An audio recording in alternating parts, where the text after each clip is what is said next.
Hello, YouTube. Hello, YouTube. Luigi here. Today I'm going to start a new series called Tales of a Country Architect. Now, some of you know I am a retired, semi-retired architect. And I say semi-retired because for the past 4 years I've been sculpting. But as of this coming calendar year, and today is New Year's Eve, I'm going to be teaming up with two very talented and creative individuals in a new design adventure. And I have nothing but high hopes for that, so stay tuned.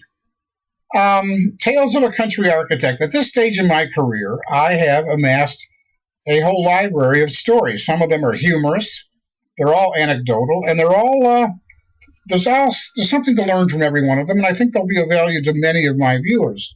I'm hoping to get other architects to watch these, especially younger ones. I'm going to give you a very brief bio on me because this is episode 1. We're not going to do this again.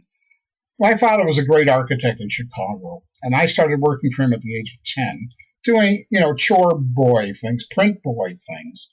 One of the things they let me do was copy the corrected notes from a master set of shop drawings onto all the other copies, and I had to use red lead to do this. I remember that very clearly, and by doing so, this allowed me to hone my architectural lettering skills at the age of 10. Remember, there was no AutoCAD in those days. Nothing was digital. Everything was done by hand.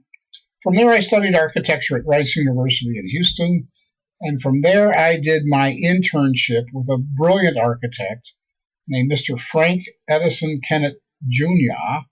in Conway, New Hampshire. Now, Frank was a detailing genius. He used to say, God is in the details. And he was a lousy businessman, but he was a great architect. And what I mean by that is he would cozy up to you and give you all the shoulder-to-shoulder time you needed as a young intern. And I learned a great deal at his hand.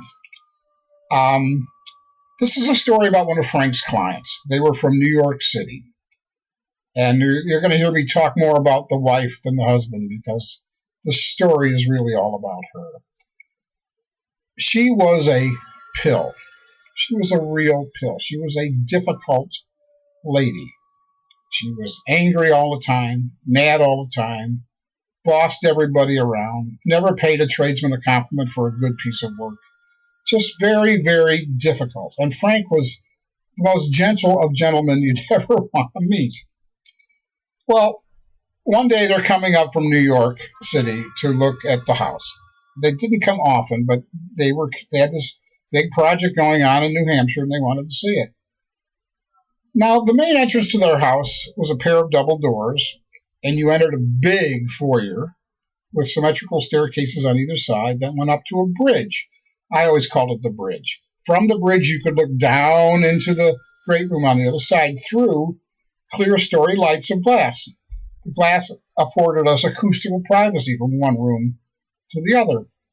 Now, the floor of this foyer was bluestone, Connecticut bluestone. And I don't mean bluestone tiles. I mean thick, 1.25 inch stones, 24 by 24. They were big. She walks into this room.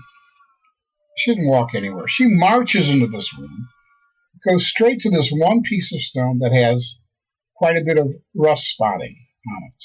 Now, you know bluestone. This happens in bluestone. But this petite piece had a lot of it. It probably had more rust spotting than blue on it. And she says, this piece is unacceptable. You got to rip this out of here. And Frank Kennett, with all the patience of a saint, explained to her that bluestone is a natural material and that these natural variations and variegations are to be expected in such materials, and that the piece we were looking at was totally within the range of acceptability. Well, she says, I don't care, Buster. She called him Buster. You get this out of here. Then Frank went on to explain that within the mortar setting bed of these stones, we had put down electric resistance cables for heat. It was a radiant floor, heated electrically.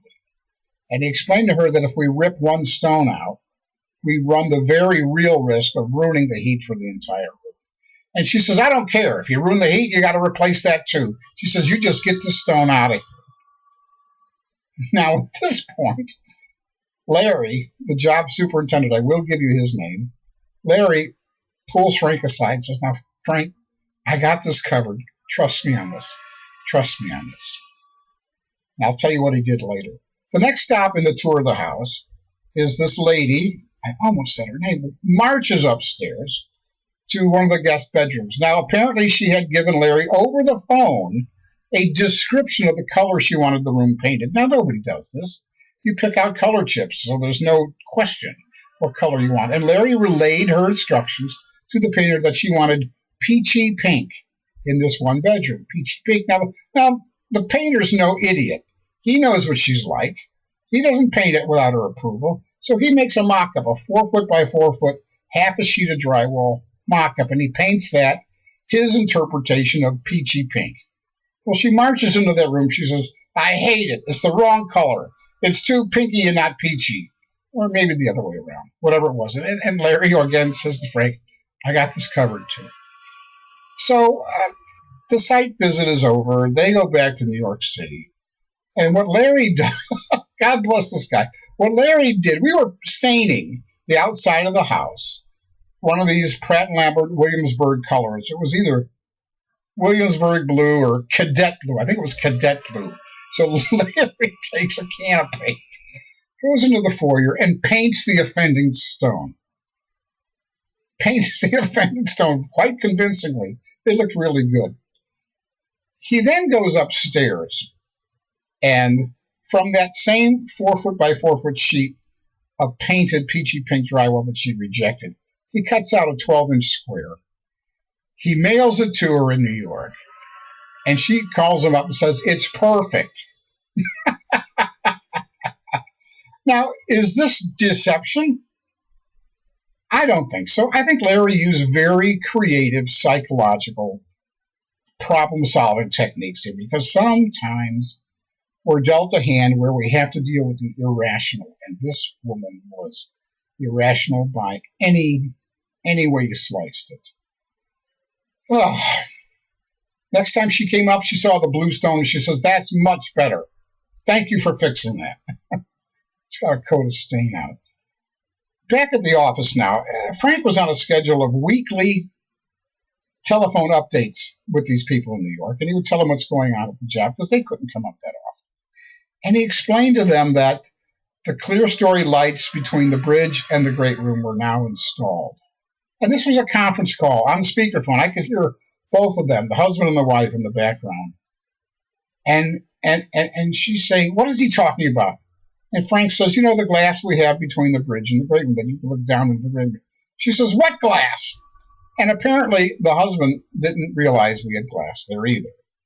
So the husband, it's hard for me not to say their names, said, Frank, where's this glass coming from? We were never aware of it. And Frank said, do you have a set of drawings in front of you? And they said, yeah, we'll get one. They did. And Frank says, now you see it here, shown in plan on A2 very clearly. It shows in the building section that goes through that room very clearly. It's shown very clearly on the interior elevations of both sides of the wall, very clearly. And it is detailed to high heaven on this other sheet. So they realized no one pulled a fast one over their heads. This was there all along, and perhaps it wasn't well explained to them. But the lesson here is, for all architects, is clients do not read drawings well. They just don't. And today we have 3D techniques where we can build a 3D model, fly them in and out of the rooms, and there's really no excuse for not understanding what a space might feel like with today's tools. But in those days, it was a 2D world for an architect. Plan sections, elevations, that was it. So they realized that this wasn't subterfuge. No one was trying to put glass in where they didn't want it. They were just somehow unaware of it. You could hear her screaming in the background. You tell him to get that glass out of there. It's going to look like a goddamn airport. Okay, we got our orders. Very clear, unambiguous orders. The glass has to go. So Frank and I are looking at the details of how the glass is set. And Frank was such a minimalist detailer that there's no glass stops you could unscrew and remove the glass.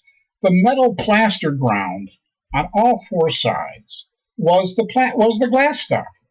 So there was no way to remove the glass without busting up the plaster, which we were trying to avoid at all costs. So we left it up to the boys in the field, and they just took 22-ounce straight claw framing hammers and broke the glass in place. They weren't trying to remove it gingerly. Well, these were tempered lights, which means what? It's sugar cubes, and we got a billion pieces of glass all over the job. There are probably more stories. These are the highlights. The funny parts of the way Larry solved the problems acceptably to an owner who wouldn't accept anything. And not all the stories are going to be like this. There's more good stories than bad stories, and I'm not a negatively charged person. It's just that I thought it was humorous the way Larry had solved these things for us. That's the story of one of Frank's clients. Now, there's an old saying in our business that the job is only as good as the client. And I believe that to be true. And I've been blessed with wonderful clients.